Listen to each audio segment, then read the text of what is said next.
Oof. Hello, and welcome back to Rowan Liddell's Writing Corner, where I not so much as give writing advice as I rant until I have a point about literature and media. So, here the hell I am. Hi, I'm Rowan. And right now, I guess you could say we're about to have a little mukbang. I just belched, excuse me. I'm not a lady. But, we're gonna have a little mukbang as I'm driving. We're gonna swing by and get a McChicken because I don't know if I would survive without McChickens. The only reason I'm not having anything more than that is because A, I'm driving, and B, I'm a broke bitch. And it's a sad day when I have to scrounge for $1 in order to get a sandwich so that I can tide myself over until dinner. Because you definitely don't want me to be passing out in the middle of cooking dinner. That just leads to house fires and bad things for good people. Not saying that I'm a good people. In fact, we don't know if I'm a good people. Anyhow, moving on. I'm gonna get myself a McChicken because I got you $1. I got you $1. Okay, does anybody remember that commercial? No, just me. Thank God, you're all blessed. Listen, I don't want to hear anybody judging my turtleneck either, because, come on, what am I going to do with such a double chin? So I decided not to give y'all a mukbang because, one, I'm driving and I don't want to eat while filming while also driving. In fact, I should have both hands on the wheel and not. I always kind of lean my arm out like this. I don't know why I'm grabbing the headrest when I'm driving. I guess I'm just weird like that. Anyhow. But also I can't stand to have people watch me eat primarily because, I'm used to animals trying to take my food from me. And it's really freaking weird that is still a concern of mine years into me being an adult. Moving on. I'm actually not going to rant today. I almost started ranting. I had to restart. So that I didn't start ranting.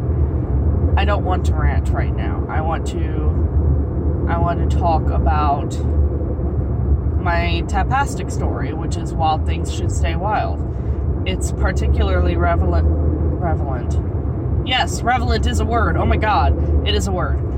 It's particularly relevant right now because, no, relevant isn't a word. I'm trying to say the word revenant, which is something else I'm writing. No, I'm not even writing that. Relevant. Relevant is the word I'm looking for. It's particularly relevant because I'm writing the next book right now. See, Wild Things Should Stay Wild, if you remember in a previous video where I introduced the concept of Rowan Liddell's Writing Corner, is, a series that I've worked on to sort of redeem a character that I wrote about in a forum a long time ago. And that character's name is T. T is the main character for most of the series. The series kind of, we're at a stoplight, so I'm going to gesture. The series Wild Things Should Stay Wild, red lights, I'm a demon. Oh, wow, timing. That was great. That was fantastic. Glad we caught that. Anyhow, Wild Things Should Stay Wild is primarily focused on the character named Rowan Sphere. And Rowan Sphere is, he's a skinwalker who doesn't necessarily look Native American because his mother was, while his mother was Native American, his father was really of Welsh and Irish descent. So he was, it was thought that he wouldn't inherit the gene that allowed him to be Skinwalker. In this particular series, being a Skinwalker is like being I try to stay true to the, actual Native American mythos. I try to stay true to a lot of it.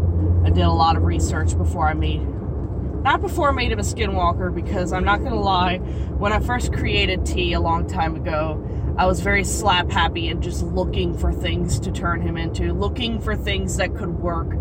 Only later, when I decided to revamp him, that I decided to do more research, make things work a lot better for him, be more realistic about a lot of things with him and his culture. And I decided to create a character who basically lost his culture because his parents are dead. Like, he can't even learn about his dad's side, let alone his mom's side of things. In this parallel universe where T exists, skinwalkers are a race of people who are part of a family. If you were to look at family, genus, species, all of that, he's part of a family of what are known as pelted shapeshifters. Those are shapeshifters who have to wear pelts in order to shapeshift. Some of them, like T himself, will have inhuman features that separate him from being human. Like, he has claws and wolf eyes and, wolf eyes. Wow, he has gold eyes like wolves. They look very much like, it's like seeing a dog's eyes on a human face, and anybody who really looks at dog's eyes knows that difference between a dog's eyes and a human's eyes. Kinda like dog's eyes, all black and lifeless. Reference that nobody wants to get. Okay, here we are, going back, and he also has fangs. So basically he's got a couple of inhuman features that put him in the uncanny valley of definitely not fully human, but more human looking than other creatures. In this parallel universe, humans are aware that other creatures exist. Humans are in the majority still, but they like openly interact with merfolk, and just, you name it, the creature exists. There are even creatures that I say we because I'm not the only one who operates in this universe. I actually am one of quite a handful of people who decided to come up with this universe. One person in particular who has posted an entire story in this universe is not a person, it's a group of people, a pair of people who work and do pretty awesome comics on Tapastic as well. That is Goobermation, and the story Sombria takes place in the same universe as Wild Things Should Stay Wild. They're pretty awesome. You really need to go check them out. I will brag about them I'll brag about them a lot because I adore them and they're my buddies and I have to support them. Bubbly Parfait is a comic they're currently doing, and it is great. It's getting dark out, so this video probably will not last long at all, considering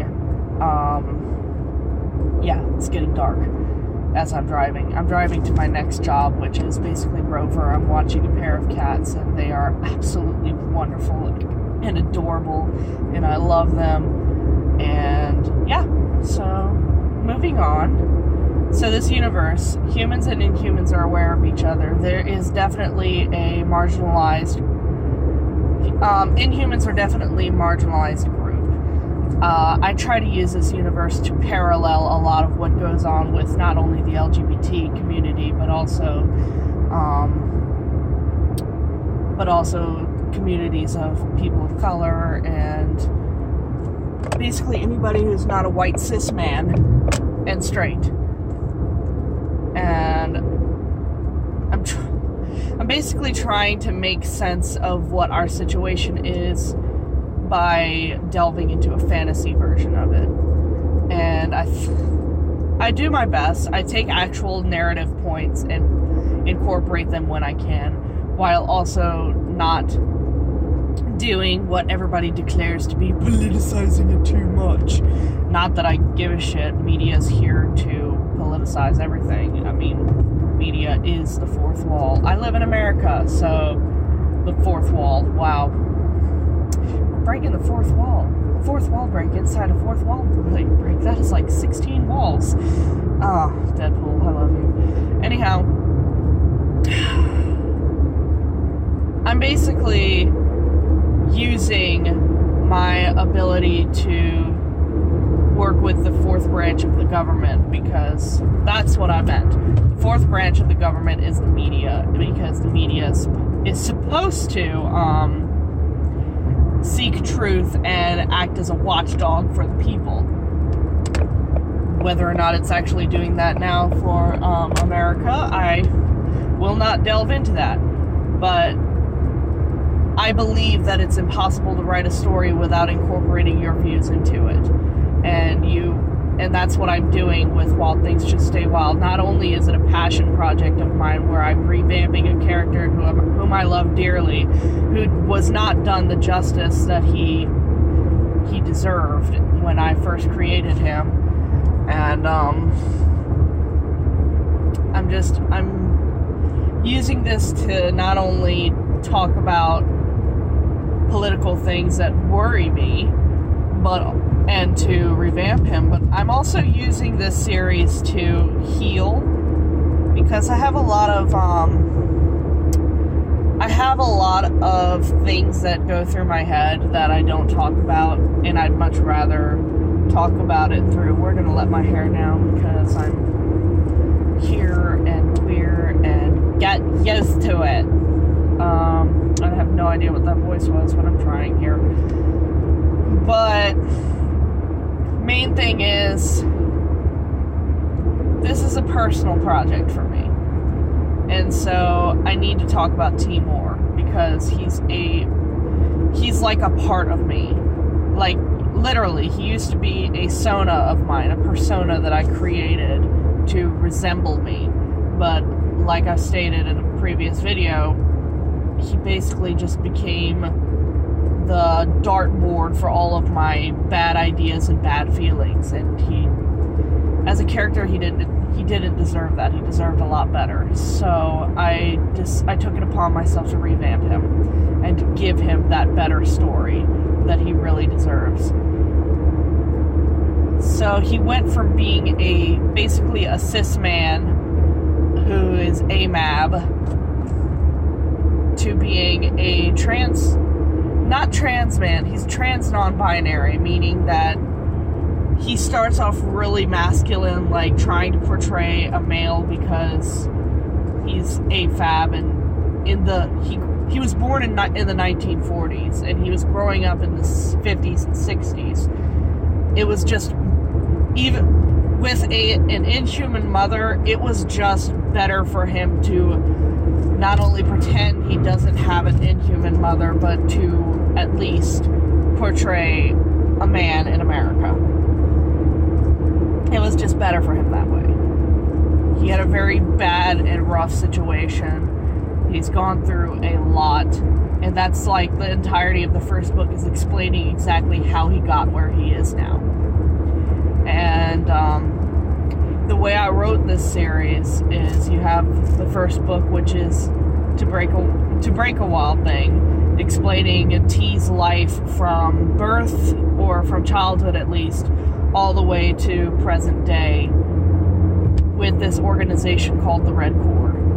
He made a lot of good connections in the Red Cord, but he also made incredibly bad connections, and unfortunately the worst connection he had was his partner. If you're an inhuman, you have to be partnered with a human in the Red Cord. It is all about the bond between human and inhuman, and securing that bond and trying to maintain peace between the two groups. And as great as the Red Cord is, it has its flaws, and I wanted to explore those flaws, as well as the flaws in our society that doesn't completely acknowledge the fact that marginalized groups still face a lot of homophobia, transphobia, racism, sexism. A lot of people in our world doesn't want to acknowledge that those things still happen, just as a lot of people in T's world don't want to acknowledge that there's still a huge gap between the rights of Inhumans versus the rights of humans. And it's very mutants, it's very X-Men. I enjoy it. I enjoy exploring reality through fantasy. And it's been good to write that, and it's also been good to flesh T out through that. So that's To Break a Wild Thing, is fleshing out the world and T himself. The reason he's called T is because he actually, like me, he has an obsession with the drink. And it's an awesome drink. Come on. I love tea. I want my hot leaf water. Oh, okay. Oh my goodness. All right. So reeling back, I write it so that there's a book about tea, and then there's a book about another character. And then we go back to tea, and then we go back to another character. So the second book is actually about a god that I created because a lot of my friends at the time, I unfortunately, or in some cases fortunately, no longer talk to these people. They were creating god sonas, like themselves as gods. Not really themselves as gods, they just had fun making god characters. And as awesome as that was, I didn't jump on that bandwagon for a long time because I'm just like, what's the fun in having a god if you can't, I don't know. The whole point of creating gods is that you're creating this deity that's on a pedestal and just, yeah. And then I remembered that Zeus existed, and I decided, you know what, screw it, I'm gonna make one. And so I did, and his name is Bard. And I say he, but he is also a genderless character who often refers to themselves as they, because they can technically switch between, I shouldn't say between, they can switch among any gender they feel like presenting that day. That's just their nature as a god.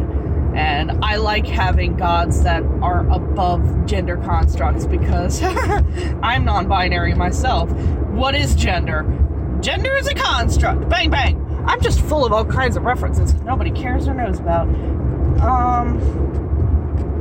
So that second book is about Bard coming to his first saint and declaring that they need a history written and put into this world so that their pantheon can come to reality and come to fruition within that world. Because the whole power of pantheons is they need to be believed in. If you don't believe in a pantheon, then they have no power. Devotion gives gods their power. And while Bard is already hella powerful without people believing in them, it's still a heck of a boost to have devotees. And yeah, so that's Bard. So that book is focused around Bard choosing their historian and also their saint who subsequently learns to dreamwalk. The pantheon is, I'm actually drawing all of the portraits of the pantheon as we speak because I figured, why not? I'm practicing my drawing. I may as well do it on characters that I loved and designed and just crafted with my own blood, sweat, and tears, and also by getting people to critique them and also help me build them, because sometimes I just like making things with other people. Anyhow, I really do enjoy my pantheon, so it's good. Throughout the series, in the books where I'm not discussing tea, I mostly focus on that pantheon and building that pantheon, and just, the pantheon has 7 gods, 7 demigods,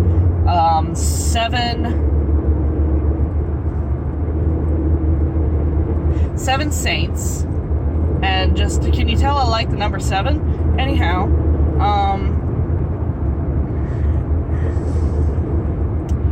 yeah, and they're all related to one another.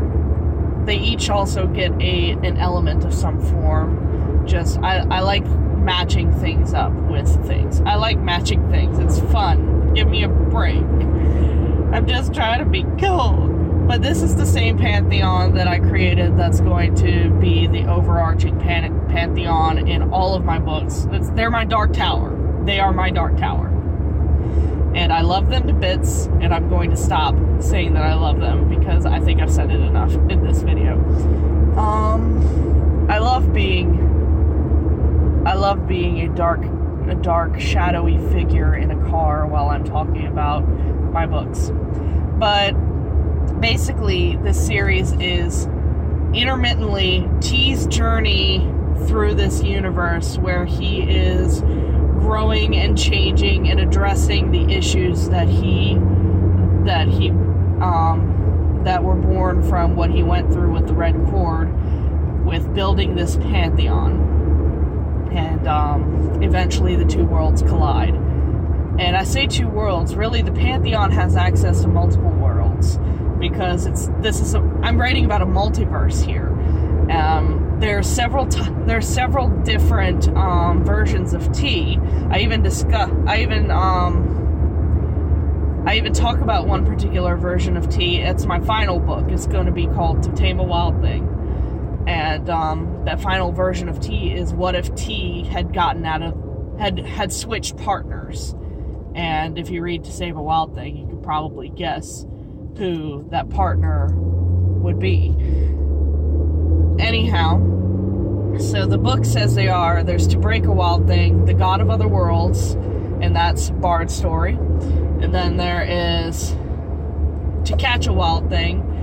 And the next book isn't really a book, it's my explanation of what the Red Cord is. It's just a little it's basically a little pamphlet saying, hey, this is the Red Cord. This is what you would have to do to join. Here's a guide. Do you want to do this? That sort of thing. And then it's To Save a Wild Thing. And the book that's actually coming out right now is more of a novella, like The God of Other Worlds, and it's about Allie, who is another saint in the Pantheon. And when I say saints, I mean people who have sacrificed something so major that it caught Bard's attention. That is why they become saints, is because they sacrificed something that falls under their jurisdiction. And Allie definitely comes to a breaking point in that story and becomes the saint of boundaries. I love Allie. Allie is everything I would love to be, which is a giant fucking lesbian. Anyhow, so that's At the Dock of the Bay. At the Dock of the Bay is being released as of right now, and after that is the book I'm working on currently, which is To Kill a Wild Thing. This will be the final book in T's series within the universe that he's been exploring now. And it's, oh boy, got a lot of emotional ups and downs coming, but I'm excited for it. I'm introducing a pair of new characters who I've worked very hard on, because T needs somebody who will challenge him in the ways that he needs to be challenged. Very vague, I know, but anyhow, that's what's up. And after To Kill a Wild Thing, the next book will be The Secrets in Our Bones, which is actually about witches! I love witches! They're good beans. Witches are good beans. And these particular witches are definitely good beans. They become the first coven that focuses their magic on the Pantheon. The Vagabonds Pantheon is what it's called. Wow. Hello, you can see my eyes! Okay, I'm gonna stop being silly. Just look at my big forehead. But that's that. The last book, like I said, is To Tame a Wild Thing, and it is basically a giant what if. What if T had separated from the abusive partner that he had sooner? What if he had gotten a different partner? How would he have grown? How would he have changed? And throughout the series, I discussed the fact that Bard's alternate selves, T is an alternate self of Bard. And no, that doesn't give him any special abilities. The only thing it gives him is that he can, Bard can possess him. That's about literally all he can do. He's not going to be OP. I, for one, always struggle with keeping him from being OP, especially in the forum days. But there's a curse on bards' alternate selves. They can't live past a certain point unless they lose their souls. And, well, I'm not going to spoil it for you. You're just going to have to read it. Alright, it's too dark. It's been too dark, and I'm almost to the place where I do the thing and be a good person and a contributing member of this shitty society. And, yeah. Thank you guys for listening. I really do hope you actually check out my Tapastic story, Wild Things Should Stay Wild. Keep in mind that because it is a passion project, it may not be as overflowing with beautiful description as, say, one of my heavily edited books, but I'm still very proud of it, and a lot of my friends are still very proud of it. They're proud of how far T has come from his origins, and so am I, obviously, because I'm talking about it. Anyhow, thank you guys for listening. I will catch you on the flip.